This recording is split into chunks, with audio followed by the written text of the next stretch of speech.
अस्सलाम वालेकुम दोस्तों, ऐसे अच्छे वीडियोस के लिए रोहुरा चैनल को सब्सक्राइब कीजिए।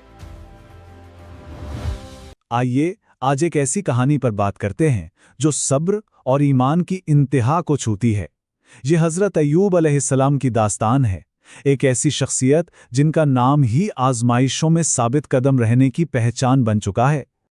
और यही वो सवाल है जो इस पूरी कहानी की बुनियाद है कि आखिर एक इंसान अपना ईमान खोने से पहले कितना कुछ गंवा सकता है। आइए इस सवाल का जवाब तलाश करते हैं। तो इस आजमाइश की शिद्दत को समझने के लिए हमें पहले ये देखना होगा कि हज़रत अय्यूब अलैहिस्सलाम के पास क्या कुछ था, यानी उनको किन नेमतों से नवाजा गया था। यानी आप सोचें, हर वो नेमत जो तस्वुर की जा सकती है वो उनके पास थी। वसी ज़मीनें, एक कामयाब कारोबार, अनगिनत मुलाजिम, बेशुमार जानवर, 14 बच्चों का भरा पूरा घर, बेहतरीन सेहत और बहुत से सच्चे दोस्त। और फिर सब कुछ बदलना शुरू हो गया। एक ऐसी आजमाइश आई जिसकी मिसाल इंसानियत की तारीख में मिलना मुश्किल है, और सब कुछ पलक झपकते ही बदल गया। और ये कितनी तेजी से हुआ, जरा इस पर गौर करें। पहले ही दिन सारा कारोबार, सारी दौलत खत्म। अगले दिन जितने भी मवेशी थे सब हलाक हो गए। तीसरे दिन एक ही दिन में इनके 14 के 14 बच्चे इस दुनिया से चले गए, और चौथे दिन इनकी अपनी सेहत भी उनसे छीन ली गई। यानी एक के बाद एक हर चीज खत्म होती। हालात इतने बिगड़े कि लोग इनसे दूर होने लगे। दोस्तों ने, रिश्तेदारों ने, सब ने साथ छोड़ दिया इस डर से कि कहीं ये बीमारी इन्हें ना लग जाए। आखिर में इनके पास सिर्फ इनकी वफादार बीवी रह गई। और यहाँ से सब्र का वो इम्तिहान शुरू हुआ जिसकी दास्तान आज तक सुनाई जाती है। ये कोई चंद दिन या महीनों की बात नहीं थी, बल्कि ये एक तवील आजमाइश थी। 18 साल, सोचें जरा, 18 साल, तकरीबन 2 दिहाइयां उन्होंने शदीद तकलीफ में गुजारे और जुबान पर एक हरफ शिकायत तक नहीं लाए। ये सब्र की एक नाकाबिले तसव्वुर मिसाल है। और उनका नुक्ता नज़र कितना मुख्तलिफ था, इसका अंदाज़ा इस बातचीत से होता है। जब उनकी बीवी ने कहा कि आप अल्लाह के नबी हैं, दुआ करें कि ये मुसीबत टल जाए, तो उन्होंने पलट कर एक सवाल पूछा कि हमने खुशहाली में कितने साल गुजारे। जवाब मिला 80 साल। तो उन्होंने कहा कि मुझे शर्म आती है कि मैं इस वक्त तक अल्लाह से राहत मांगूं जब तक मेरी आजमाइश का वक्त मेरी नेमतों के वक्त के बराबर ना हो जाए। तो कहानी का रुख कब बदला?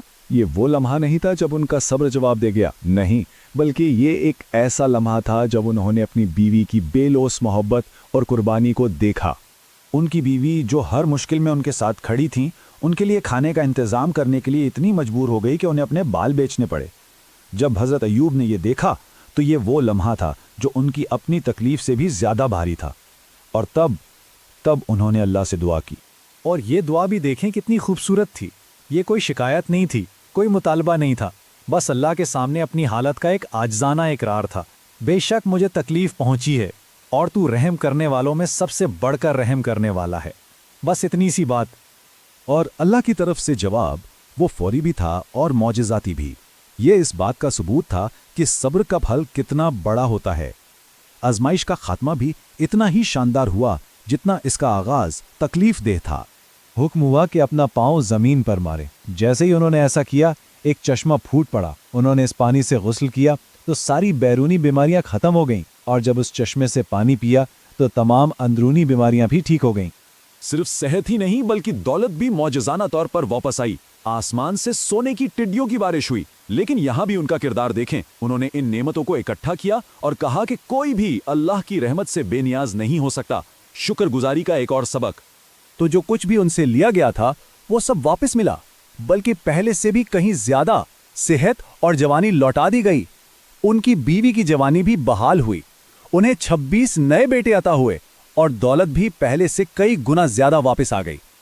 तो ये कहानी हमें एक बहुत गहरे सवाल पर छोड़ जाती है कि जब जिंदगी में आजमाइशें आएं तो असल ताकत किस चीज में है? शायद असल ताकत मुसीबतों का ना होना नहीं है, बल्कि मुसीबत के दौरान अपने ईमान पर कायम रहने में है।